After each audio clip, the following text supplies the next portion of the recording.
ജലജയോടുള്ള നയനയുടെ പെരുമാറ്റത്തിൽ ജലജയ്ക്ക് സംശയം തോന്നുകയാണ്ടോ. നയന ഇതുപോലെ ഒരിക്കലും തന്നോട് പെരുമാറിയിട്ടില്ല. എന്തോ കാരണം ഇതിന് പിന്നിലുണ്ട്.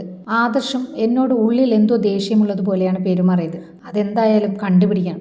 പിന്നീട് നയനയെയും ആദർശിനെയും ജലജ വാച്ച് ചെയ്യുകയാണ്ടോ. അല്ല നയനെ, നീ എന്താ എന്നോടിപ്പോൾ ഇങ്ങനെ പെരുമാറുന്നത്? ഞാൻ എന്ത് ചെയ്തിട്ടാ?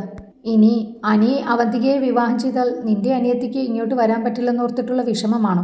നയനയുടെ മനസ്സിലുള്ളതറിയാനായിട്ട് ജലജ ചോദിക്കുകയാണ്ടോ. അതെ, നന്ദുവിനെ എനിക്കിഷ്ടമാണെന്ന് പറഞ്ഞു കഴിഞ്ഞു. മുത്തശ്ശനും ആദർശേട്ടനും യെസ് മുളിയാൽ ഈ വിവാഹം നടക്കും. പിന്നെ എൻ്റെ അമ്മയാ സമ്മതിക്കാത്തത്. വേണ്ടി വന്നാൽ അമ്മയെ കൊണ്ട് സമ്മതിപ്പിക്കാനും എനിക്കറിയാം എന്ന് നയന പറയുകയാണ്ടോ. പിന്നെ മുത്തശ്ശനെ ഓർത്തിട്ടാ, അല്ലാതെ ഇളയമയെ പോലെ ഞങ്ങളാരും ആരെയും ചതിക്കില്ല.